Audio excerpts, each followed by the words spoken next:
We will be monitoring the Q&A throughout the entire session, and the most asked questions will be answered by our presenter at the end of the presentation, or, and Bernadette may be in between. So anyway, today we're honored to have Bernadette Rossinello to present to us today. And please, help me extend her a warm welcome and thank her for her time on this important topic. Thanks again, Bernadette. Let's begin. Thank you, Derek. So yes, my name is Bernadette Rossinello. I'm the College and Career Coordinator at Maricopa High School in Maricopa, Arizona. I've been here in Maricopa for the last 20 years as an educator. I've taught English, government, U.S. history, every level of AP. I've taught for Central Arizona Community College. And now in my later career, I am working as the district college and career coordinator, which means my full-time job for the past 3 years is helping students figure out what they're going to do beyond high school and provide them the supports and the workshops and the information to make those dreams happen. So today I'm here just to share with you about the general concept of the college and career roadmap, what you need to be doing and when, what are sort of the most important things to know, what are maybe some of the potential pitfalls to avoid, and then most importantly, I'm just here to answer your questions and help clarify whatever I can for you. So we're going to start with a checklist for 12th graders. So, assumably many of you are seniors, you're getting excited about the opportunity of what's next, and maybe you haven't been the most diligent the whole time in making sure you knew what you had to do to be ready for college, career, and beyond. So this just gives you a really short overview of things that you might be doing in 12th grade, depending on your plan. So for some students, their plan might involve them taking or retaking college admissions tests. Now, of course, last spring, like our school was supposed to give a school day ACT free to all of our juniors last year, class of 2021. But of course that got canceled because school was canceled. I know that our school is offering that same school-wide ACT day upon returning to school in October. So you're gonna wanna check with your schools to see if they're actually offering those school day SATs or ACTs for free for your student. If not, they might consider taking the test, but the good news this year is many of our partner schools, our state universities, and beyond our state have declared a test blind admissions year, meaning that those ACT and SAT tests are no longer this year for the class of 2021 required for admission, nor are they required for merit scholarships. So that's just depends on where your student is applying to know if they actually need those test scores. If they do, then they need to plan to take the test. But if they don't, then you can already check that off. FAFSA, the free application for federal student aid, opens October 1st for the 21-22 academic year. So I have a lot of seniors who are really gung-ho and they told me, Miss, I already completed the FAFSA. And it's like, well, how'd you do that? And so if you feel like you've already done it because you heard you had to do it and you went online and you got ahead of the game, congratulations, you applied for this year's aid year, and you're not going to college this year, you're still a high school senior. So that FAFSA application for our current seniors opens October 1st. And we encourage students to complete that as soon as possible. And I'll talk a little bit about priority deadlines later in the presentation, but getting that FAFSA out of the way that first week of October is super important for your application process. Next on the list is applying to several schools. We'll talk about why you want to apply to more than one in a little bit, but that you can do that now all the way through the spring, but typically the earlier the better when it comes to college applications, and I'll talk about that as well in a little bit. You're going to want to be searching for local and private and national scholarship applications. And again, there are scholarships that are due this month, this week, this minute, today, all the way through usually May 1st. And so students need to be looking for those opportunities, prioritizing, managing how to apply for those things. Probably the most important thing for seniors, and oftentimes my seniors don't even do this ever, is really considering their college budget. I did this exercise with a group of dual enrollment English 101 students. And it was so funny because they were just like, oh, my parents don't help me with anything. And then suddenly they realized that a huge portion of their entire life is paid for by their families. So we'll look at how to create and consider your college budget. And then of course, once all these things start to take effect and roll in, you know, reviewing those college offers, comparing your financial aid offers, asking questions of the offices directly, filing any important follow-up paperwork. So something important to note is the FAFSA is going to be using your 2019 taxes. So a lot has changed from 2019 to 2020, right? A lot of complete industries laid off, a lot of job changes, a lot of income changes. So if your income has drastically changed from 2019 to 2020, you'll need to follow up with your individual school's financial aid offices. You'll have to file an appeal. You'll have to file additional paperwork to justify your current income. And that way you can qualify for more support and more aid.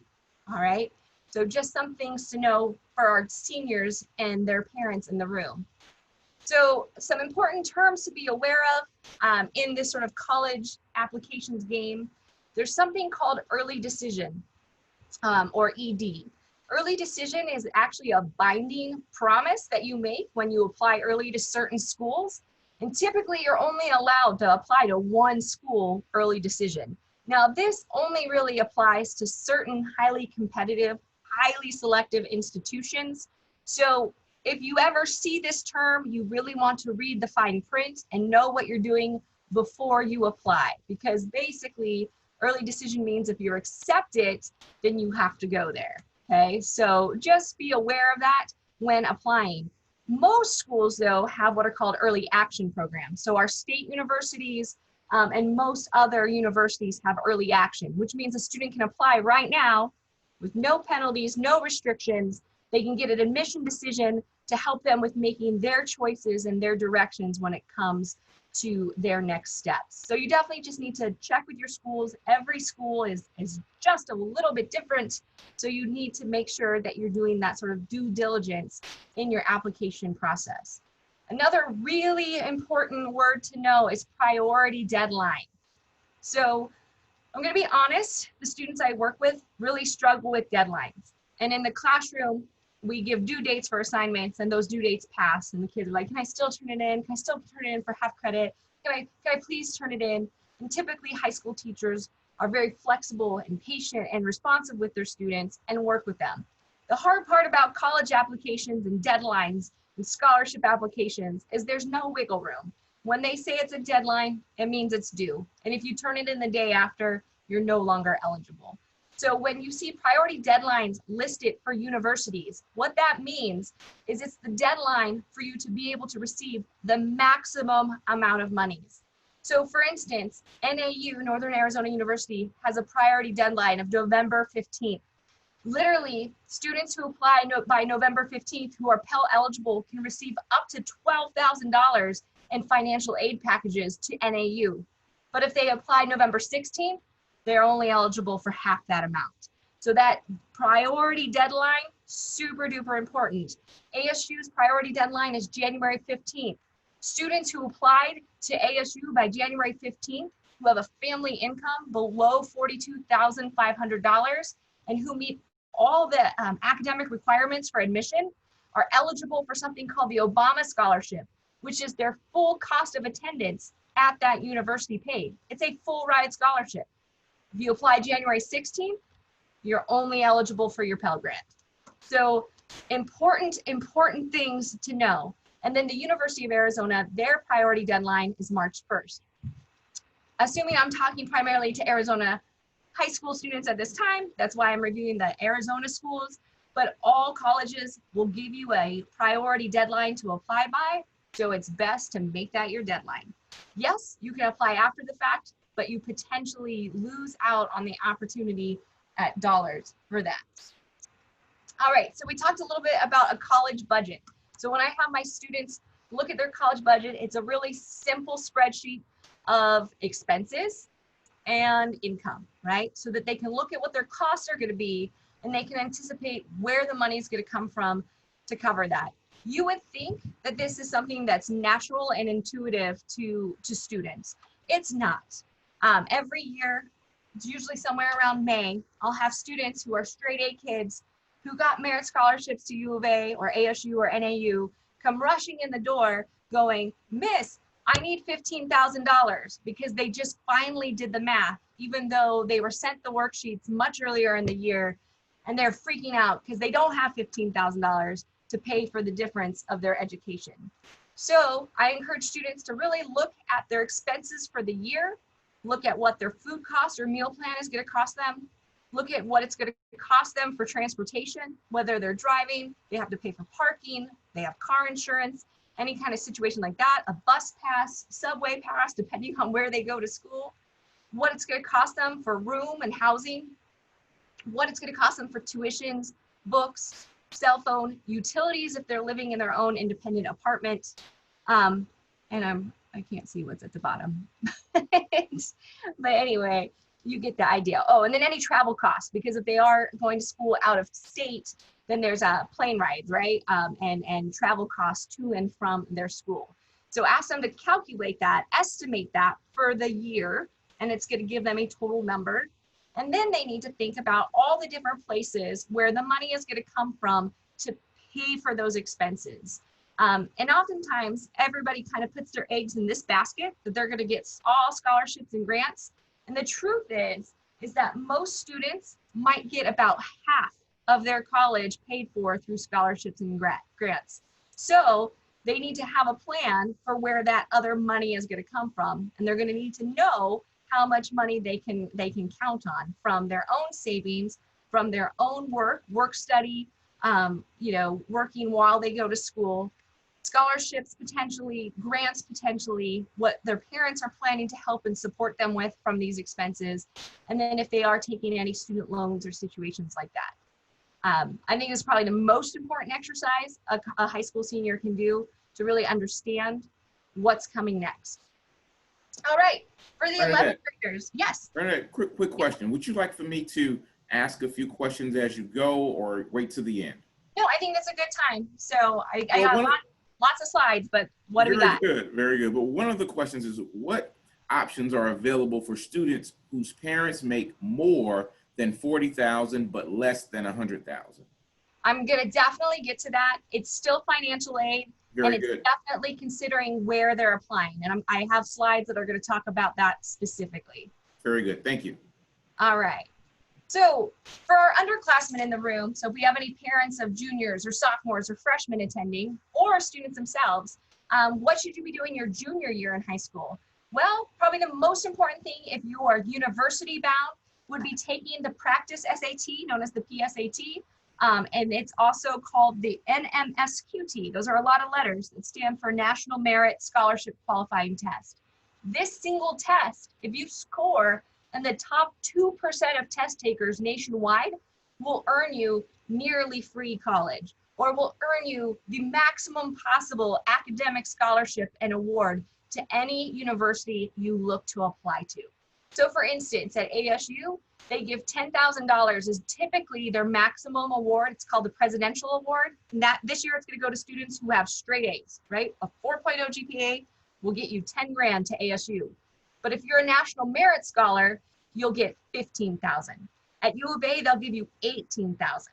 At some universities out of state, they'll guarantee you your entire cost of admission, your entire cost of attendance covered because of that National Merit Scholar ranking. So a super important test, and obviously very important then to prepare for. I mean, you're welcome to wing it, but trust me, you'll do better if you actually practice beforehand. Another thing would be if you have not actually met your counselor, your academic counselor, your college advisors on campus, they need to know who you are. How are they going to get you scholarships? How are they going to get things to you personally if they don't even know who you are? So you have to be brave and you have to reach out, introduce yourself, tell them what your plans are, and start that relationship. If you, not if you need to review your transcript to make sure you're meeting all the admissions requirements for college and university. Pretty standard, our state university admission requirements, pretty standard across the board, even for out-of-state universities. Our state universities require 4 years of English, 4 years of math, 3 lab sciences, 2 social sciences, 2 years of the same foreign language, and 1 year of CTE or fine arts. That saying, a lot of out-of-state schools will still expect to see 1 fine arts, even though Arizona is very pro CTE, which is our career technical education type classes. So you want to make sure you're on track, that you have everything you need, and that you're taking those right classes to equip you for what your plan is for what comes next. You want to make sure you select your senior classes carefully. For college admissions, peoples at very competitive schools, what they look at is strength of curriculum, strength of schedule. So oftentimes we have seniors here who will take English and government and a 4th year math, and then they'll be like TA, office aid, early release. You know, they'll take the easiest schedule they can legally get away with. Terrible idea if you're planning to go to college, right? If you're going to university, you need to be taking the most challenging courses available to you, the most rigorous courses, so that way you are ready for college. This idea of somehow taking a year off, terrible advice. Terrible advice. You guys are going to be working for the next 50 years of your life, okay? You take time off when you have vacation. You work when it's time to work, okay? So don't take it easy. No reason to do that. You need to be preparing and studying for the ACT and SAT, taking those admissions tests in spring of junior year. This year, seniors get kind of an interesting situation, right? Where they don't need it. It's not required. We can't anticipate what that's going to look like in the future. So it's best just to be prepared. And you guys are already doing this last one, right? Attending college fairs, meeting with university reps, exploring your college options, and asking questions. And then if we have any 9th or 10th graders in the room, very similar stuff. Your grades matter. Get the best possible grades you can, A's and B's. Make sure you're meeting all those prerequisites and moving forward on that course of study. Make sure your classes have rigor. So that means trying a class that's maybe a little bit harder than just your typical grade level course. So looking at honors or advanced placement or IB or dual enrollment, all right? You want to make sure you have strong study habits and time management skills. And trust me, it's never too early to start studying and practicing for your admissions test.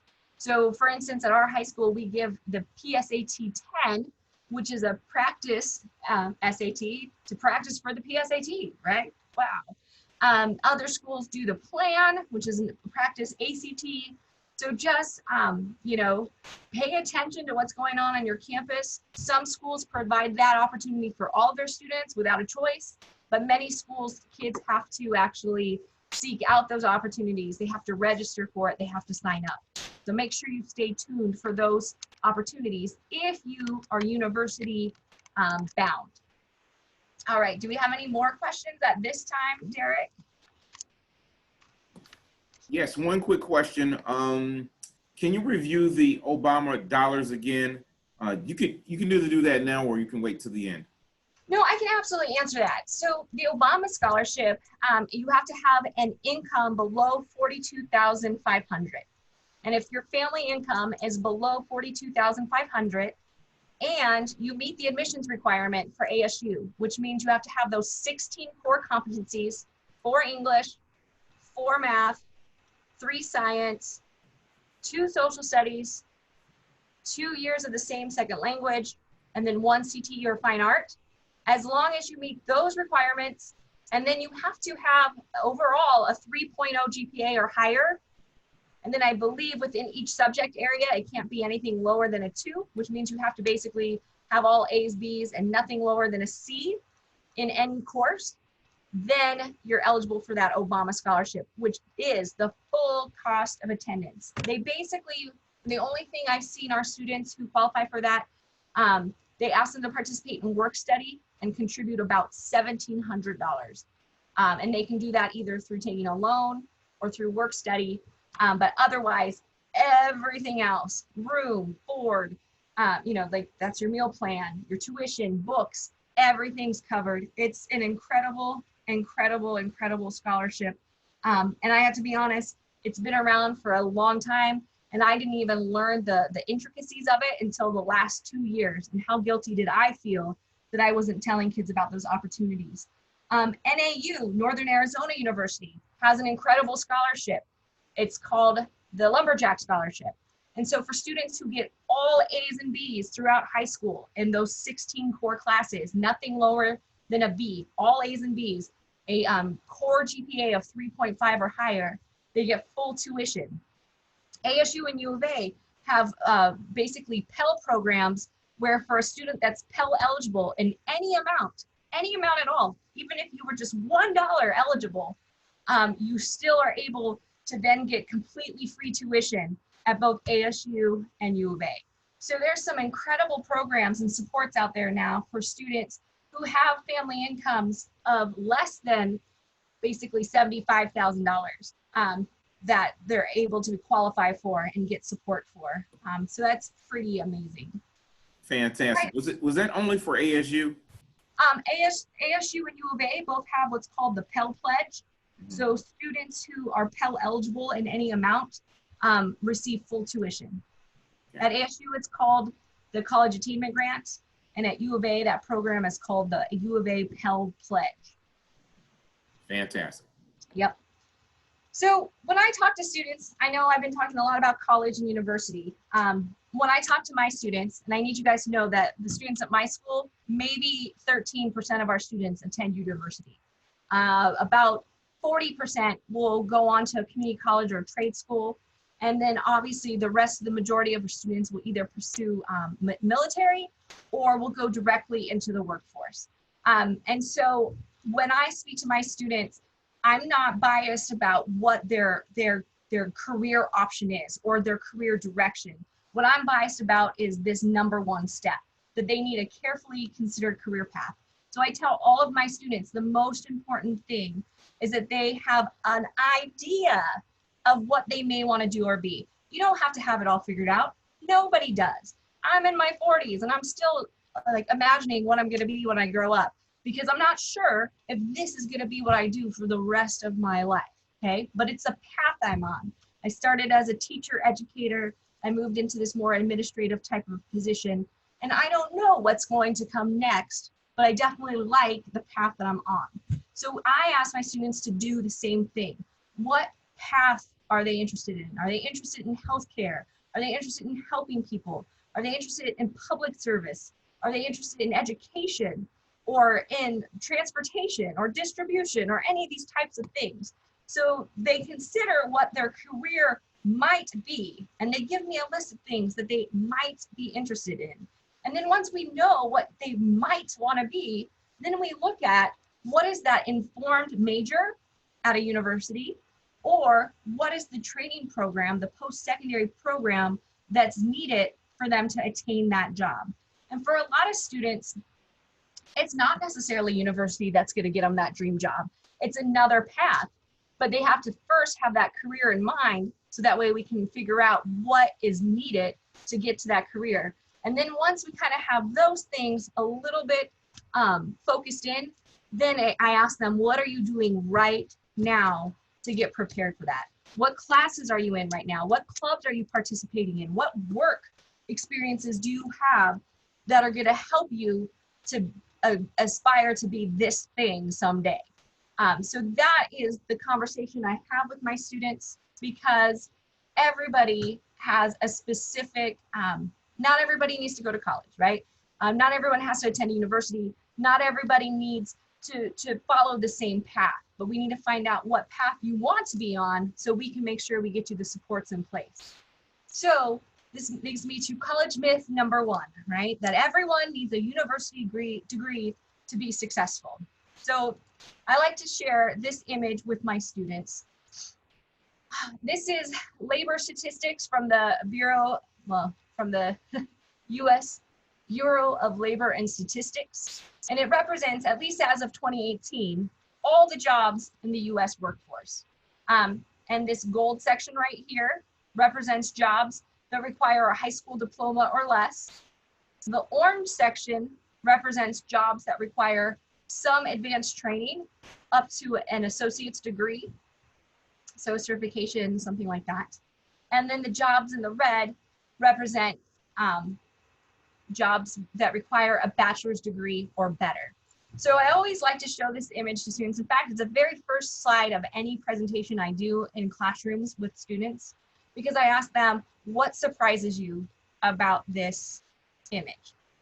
And inevitably I get, wow, the red section is a lot less than everything else. And it's like, right. So basically 1/3 of jobs in the US economy require a bachelor's degree or better, which therefore conversely means that 2/3 or 66% of jobs actually only require a high school diploma or some level of post-secondary training. And then we'll spend a lot of time talking about what kinds of jobs fall into these categories. We spend some time talking about incomes often associated with jobs in these various categories.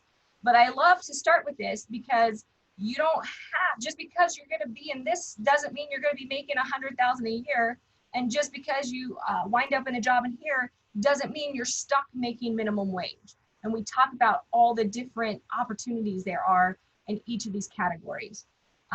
So it's just something I want to help remind everybody about. Right, good question, yes. We have a question from the panel. It says, so my career goal is to become a photographer, but I'm considering getting a degree in marketing just in case photography doesn't work out. Does this make sense? Absolutely, because can we be honest? Like with like, first of all, most people aren't going to probably spend their time getting an actual degree in like digital photography or anything like that, right? Graphic design, like those skills are super transferable and they're super usable in many, many, many career fields. But most people aren't going to go to a 4-year university to become a photographer. Most people who work as photographers do that freelance, right? Like they do it on the side. And if it winds up becoming a successful business on its own, then that's what they run with. But if not, it's always great to have a secondary skill set or a secondary career that you can fall back on. And I think COVID has really called into question a lot of people's, dreams and pursuits. My own son was going to be a musical theater major. This was his life goal he was in the Phoenix Boys Choir for 7 years. He does theater, community theater, regional theater. He does all these different things. And now the theater world is shut down. And suddenly he's going, I knew it was going to be hard, but I never thought it would be impossible, right? So now he's kind of entertaining that idea of a double major. And I encourage kids to double major as much as possible because it makes you interesting. Because for him, like he has this super like brainy math, like computer mind, and he's an arts guy. And that's an unusual combination, right? So I definitely encourage him to consider doing that double major. So for you, interested in digital photography, interested in photography, absolutely, you can still pursue that and then do the advertising and marketing kind of degree, graphic design pieces at the same time, be able to balance those things. Fantastic, thanks. All right, college myth number 2, it's cheaper to stay in states. So many of us have been raised on this idea because in the Arizona Constitution for the state of Arizona, it says college shall be as near free as possible. That's actually what our Constitution says. In 1997, when I attended Arizona State University on a scholarship out of Arizona high school, tuition was $1,700. Okay, $1,700. And I had it for free. So lucky me, right? But it was pretty affordable, even if I didn't have that scholarship. Well, our state universities now, the tuition alone ranges between $10,000 and $12,000, depending on which school you're looking at applying. It's $16,000 at Grand Canyon University, right? And so now tuition is not nearly free, right? Not even close. And so forever, the logic has always been it's cheaper and more affordable to stay in state because it's only going to cost more if you go to an out-of-state school. And that's not entirely true. So if you go check out in Google, Western Undergraduate Exchange, you literally can just Google WUE, W-U-E. If you Google WUI, you're gonna get this nifty little link here for the WUI Savings Finder. And what this is a partnership between 14 states in the Western US, including Alaska and Hawaii, who basically offer tuition discounts to out-of-state students from these 14 Western states. And so those tuition discounts are basically 150% break on that out-of-state resident tuition. So you're still like, great, so it's 150% cheaper, but that's still gonna cost a lot. Let me tell you, if you go and play around on this tuition savings finders, pretty much all the schools in New Mexico come in with tuition lower than Arizona.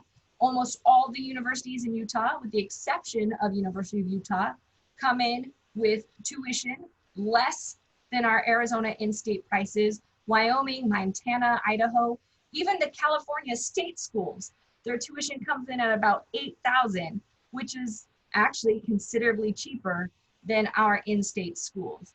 So it's not that it's more expensive to go out of state. There is additional expense, right? Because you have to travel, because there's sometimes airfare involved, because you can't get home as often.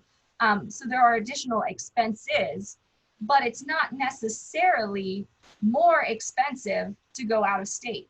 And when I tell kids that, especially the ones who have this dying urge to get away, right? That Flagstaff is not far enough away. They want to go further. Suddenly it opens up this entire world of schools that they never even considered possible. So that's just kind of a fun tip. And that's just their WUI scholarships. And then if you still meet academic requirements and other things with those schools, there might be additional monies in addition. And a lot of our partners right now with the ACC are part of these WUI schools. So definitely check them out. The other way that you can afford expensive out-of-state schools is through FAFSA. So we had that question earlier about, well, what if I'm not like super low income? What if I'm just like middle income? How do I afford college for my kid? Because we're not necessarily going to qualify for Pell Grants, right? So it's FAFSA, and it's kind of interesting how FAFSA works, all right? So if you're Pell Grant eligible, and you guys can go to, there's the US Department of Education actually runs something called the FAFSA Forecaster. So you can actually go to that FAFSA Forecaster, type in your income, type in the dependents in your family, just that general information, and they're gonna give you kind of an idea of what you potentially will qualify for, your EFC, your estimated family contribution. So you can already get kind of an idea up front of what you might be eligible for. If you are fully Pell eligible, the award amount this year is $6,345. So that's super cool. But what happens in a perfect world, the way that financial aid works is that you have the cost of, like, say, your public state university. And then when you do your FAFSA, the FAFSA tells you what your family is expected to contribute. And I have to warn you guys, it's about 20% of your income, okay? So imagine that, if you make $100,000, the government's gonna tell you that you can afford $20,000 to go support your child in college. I laugh out loud at that. I tell my son, like, flat out, you have to earn scholarships or you're not going, right? Like, I can't give you $20,000. I don't have, lucky if I have $2,000, I don't have $20,000 to give him to go to school. So the way that FAFSA works is that that's the amount that you're responsible for. So in this situation here, it shows a family where the sticker price of the school is $16,500, the EFC is $12,000. So that leaves a net financial need of only $4,000. So when you go to that lower price school, that in-state option, like, you don't qualify, you don't even have that much need. And they're gonna say, oh, you got that, no worries. But weirdly enough, if you apply to a more expensive school, but this is all you can afford, now suddenly that amount of need that you have is much higher. And this school knows you cannot attend there without some sort of financial support. So literally, you can Google 100% financial aid met schools. And there's a list of over 100 colleges and universities across the US that will meet whatever this need is. So when I break this down for students, okay, I could go to ASU and still have to pay $12,000, or I can go to Yale and maybe only have to pay $12,000, which is the better value. Now, caveat, much harder to get in over here, right? Much, much harder. But I can tell you that for my own son, this has been beaten to his head since 6th grade, that he needs to be competitive to apply for these private pricey colleges because 100% financial aid met, 0 loan schools. Some of the top Ivy League schools actually have these like, what are they called? Like annuity programs or whatnot, where they basically say if your income is below $160,000, you would be responsible for no more than 5% of your family's total income. Well, that sounds great to me.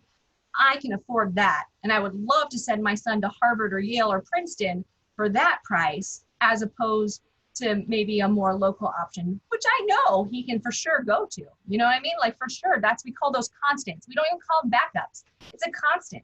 It's a constant that he can attend NAU, ASU, or U of A. But I also know that the price tag for us is going to be about 12 grand. So I'm pushing him to try and to explore his options on this side. All right, and then college myth number 3.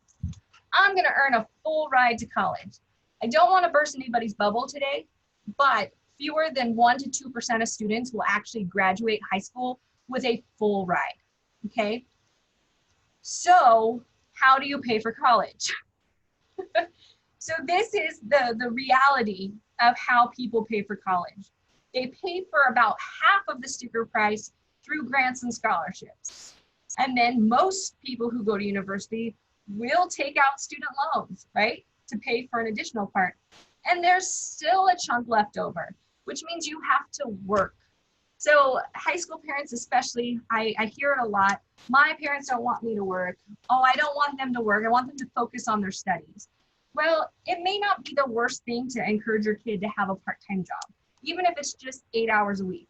The only downside to it is you have to report that money to on FAFSA and it counts as income, right? So you got to kind of weigh your options. But if you're a senior in high school, you should probably have a job, even if you just work 1 shift a week, 1 day a week to start that experience. Because when you go to college, you're probably going to have to work as well. And many schools have work-study programs that promise kids on-campus jobs. And, you know, you guys are so lucky because now minimum wage in some places, some states as high as $15.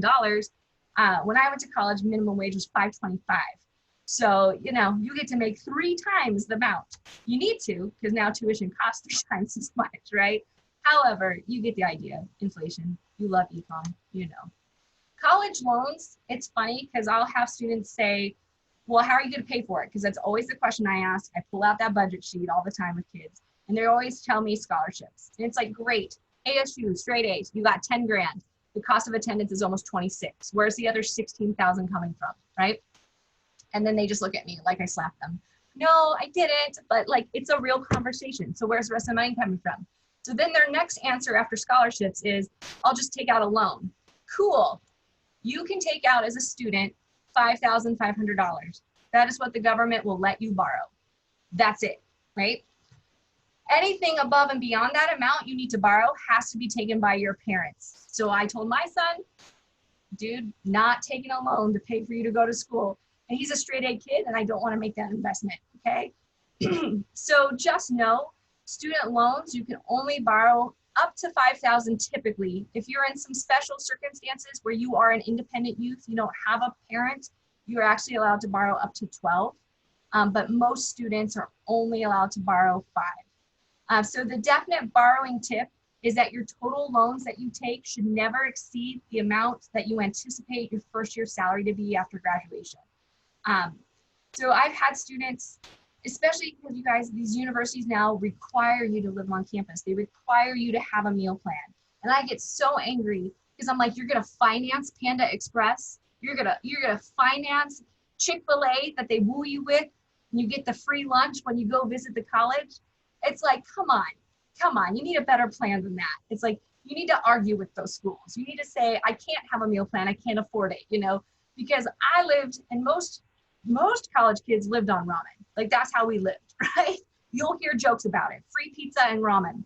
And yet now, the way that a lot of the systems are set up, you have this really posh experience, but you guys are going to pay for it. So you really want to be aware of that as you walk into the situation. On nerdwallet.com, you guys, they actually have a college loan estimator. So cool. Let's say I borrow $30,000 to go to college over my 4 years of my undergraduate degree. Because let's face it, most jobs from a college degree are going to make at least 30, right? Let's hope like $40,000 a year. And let's say the percentage rate for those loans are 6%.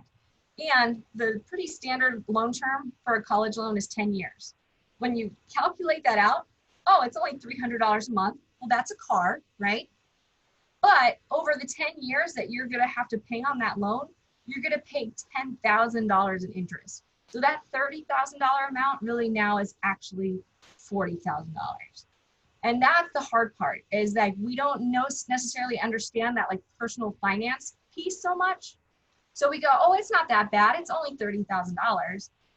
But let me tell you, it adds up. So where do scholarships come from? So the majority, the bulk, this is like 80% of the scholarships you will earn and be awarded will come directly from the colleges you apply to. So I tell my students, if they want to earn more scholarships, they need to apply to more schools. That way they get these offers, these packages, this combination of academic scholarship and financial aid. And that's how they can really tell where they're going to get their best deal.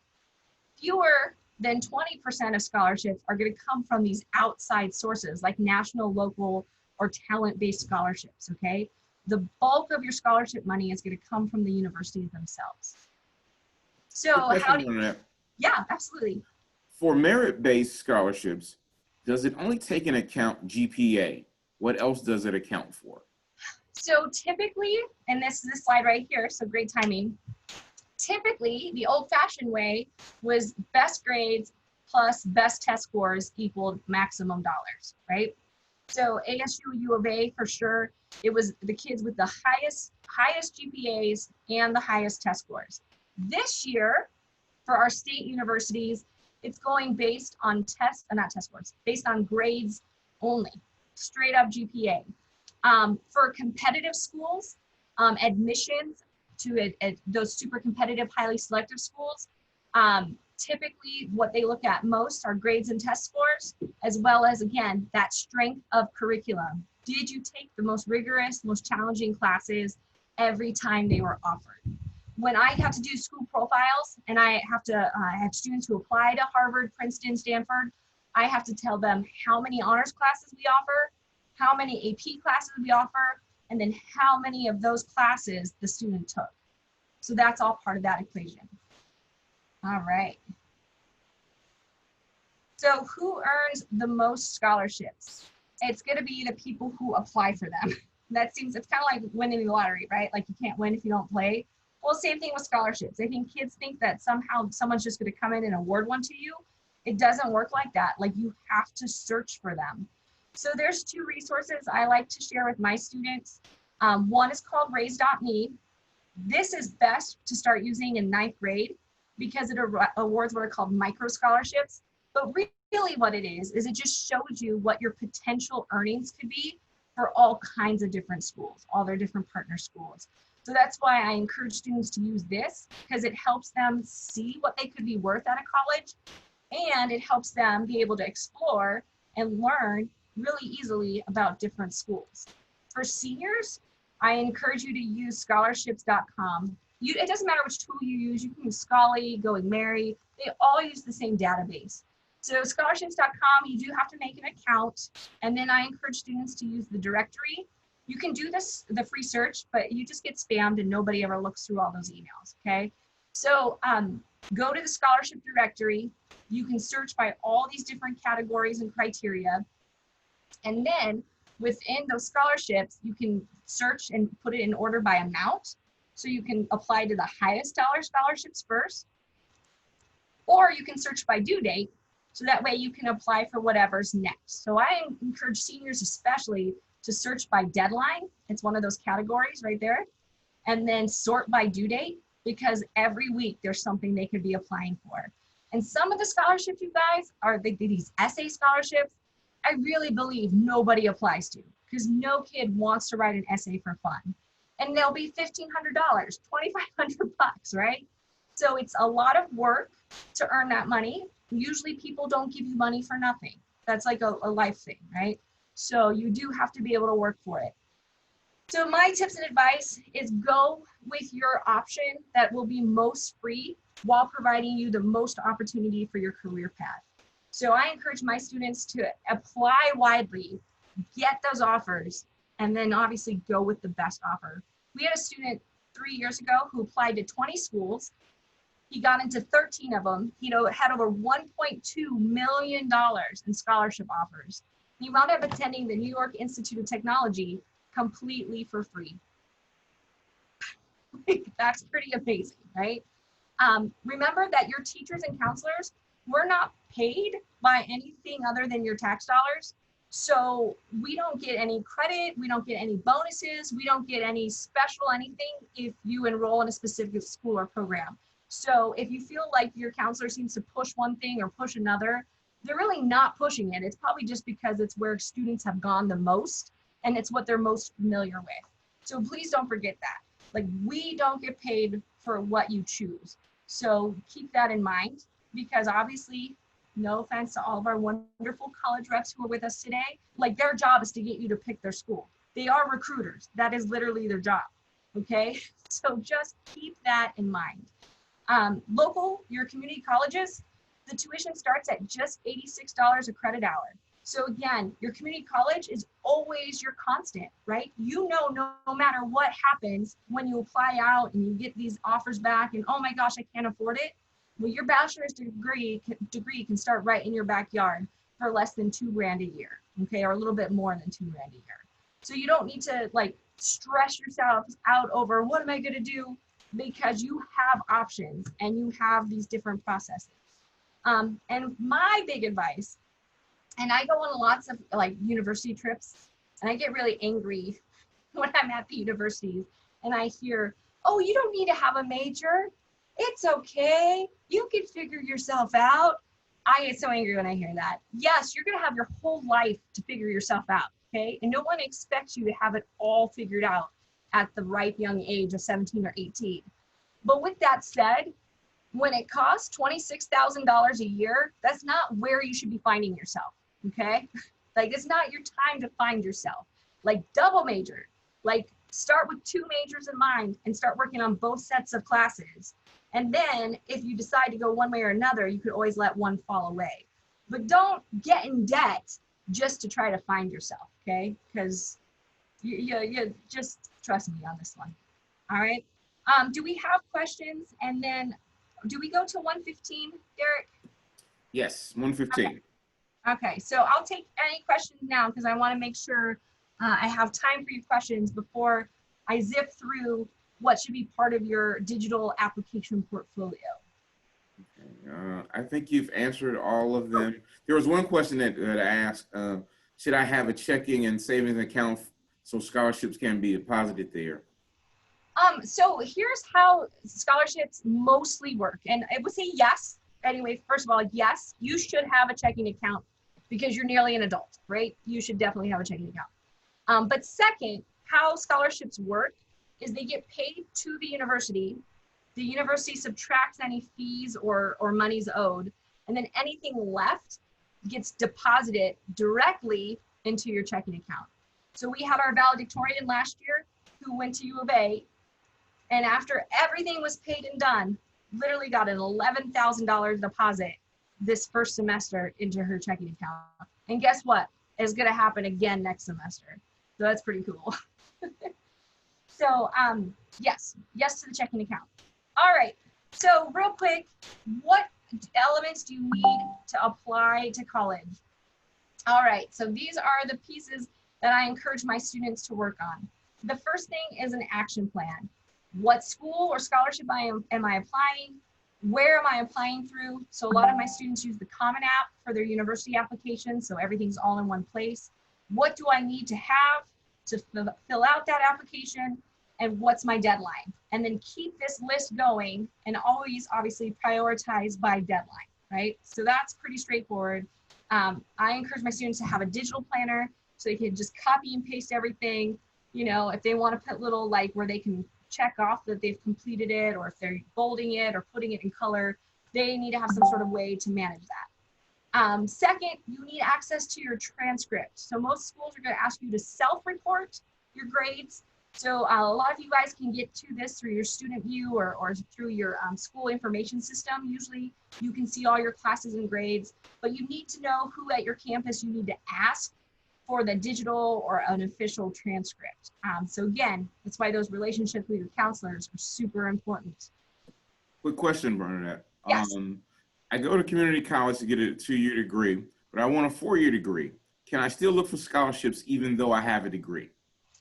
Yeah, so actually the awesome thing about community college, right, is that you start your bachelor's degree. You start on what's called, especially if you're staying obviously here in state, you start on your AJEC, which is your Arizona General Education Curriculum. You don't even have to finish your full degree. You just finish the classes that will transfer in to that bachelor's degree at the university you're planning to transfer to.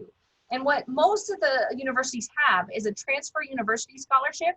So let's say you go to your local community college, you get all A's and B's. Well, and then you're going to be eligible for a $4,000 to $6,000 academic transfer scholarship when you actually go to transfer to the university. And you can do that after 1 semester, or you can do that after 4 semesters.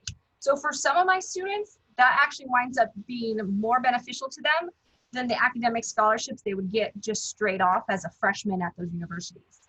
The other thing is, if you're Pell eligible, then don't forget your Pell Grant then stacks on top of that. So it's pretty cool, and it's a pretty affordable route. NAU in particular, you guys, has a bunch of these, they're called 3-in-1 programs. So they're programs where you do 3 years at the community college at community college credit prices and only 1 year at the university. So if you find programs like that, you can get a university degree total cost of less than $16,000.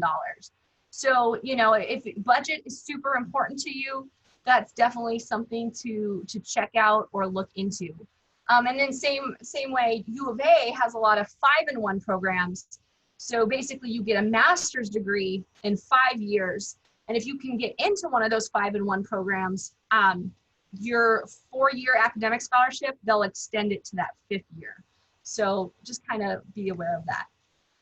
All right, resumes. If you don't have one, you need one. I encourage my students to actually research the career they're looking at going into to find like what the current like sample, what the current industry standard is for the resumes for their particular career. And then you make one, you know, and you need to have that ready for applications. You need recommenders, and you usually need 3 very specific people in your life. 2 academic recommenders. So these are people who know you in a math, English, social studies, science setting, and who will say nice things about you. And you need a counselor recommender. So if you're applying to competitive out-of-state schools, counselors have to fill out a school report. They have to fill out a counselor recommendation. So the better you know your counselor, the better that letter will be, right? So know that you cannot wait to the last minute on your letters of recommendation, and you need to give the adults in your life a lot of time and a lot of gentle reminders so that you can get your letter on time. It's also good, a lot of scholarships, a lot of applications will ask for a list of awards and achievements. And sometimes this is one of the hardest things that students have to come up with, because we tend to be really modest and we don't remember all the great things that we've done, all right? So you might wanna already start just a list of awards, achievements, and accomplishments. And then if you feel like you have nothing to put on that list, that's where you go meet with your counselor, somebody who can be creative and be like, oh, hey, remember that one time? Oh, hey, you know, hey, remember this thing, and help you build that list of awards, achievements, and accomplishments. Volunteer experiences are important. Work experience, like if you actually work a part-time job, community service, travel experiences, all these things matter. And if you guys are in those CTE classes, don't forget you have a lot of work experience involved in those courses. If you're in like lots of extracurriculars and clubs, there's a lot of volunteer and work experience embedded into those experiences. So what winds up happening is students just short sell themselves. They make it sound like they don't do anything, when in fact they do a lot. So don't forget to include those kinds of experiences. Some essays, some college applications require you to write personal statements. And the secret to a personal statement is writing the story that no one else can tell, right? I tell my kids to be the purple cow. Realize that everybody applying to college have good grades and they're in clubs and their teachers love them, right? So like they're like all part of the same herd. So you have to stand out. And what is that unique differentiator about yourself? What's that unique experience, that unique passion that makes you stand out?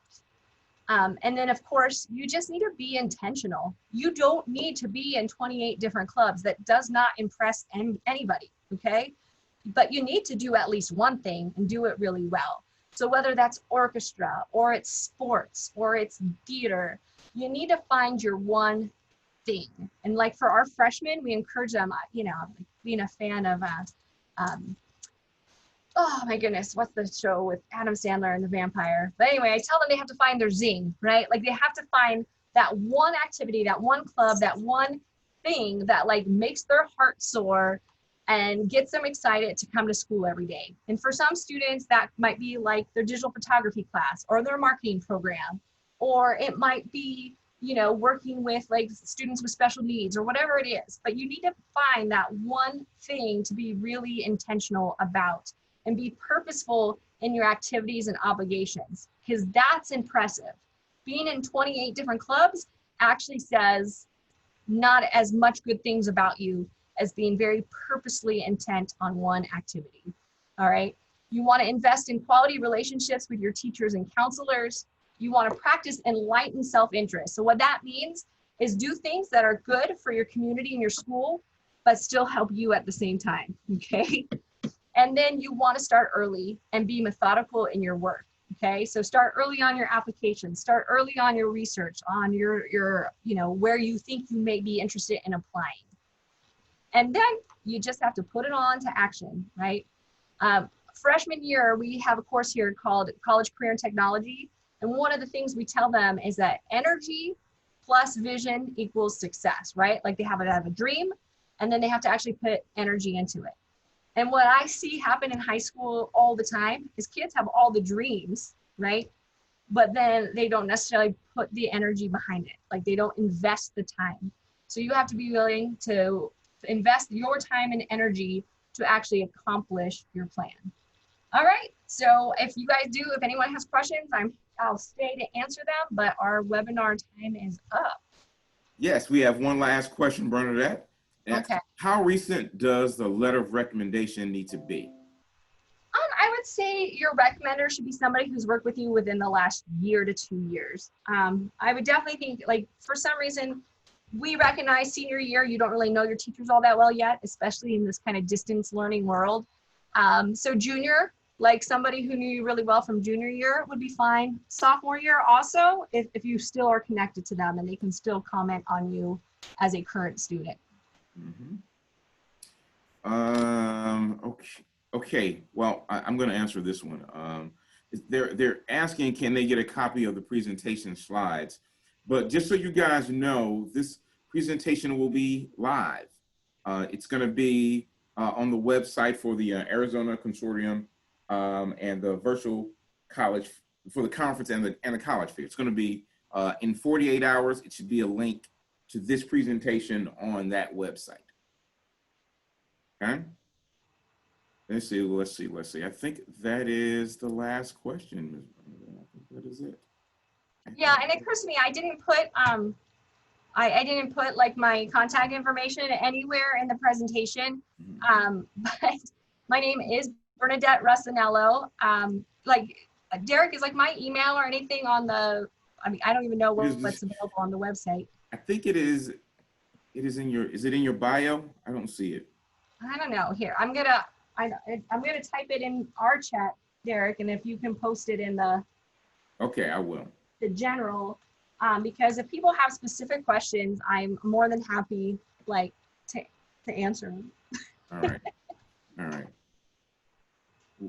There's one more question. That can a teacher that's not my teacher anymore write me a letter of recommendation? Absolutely.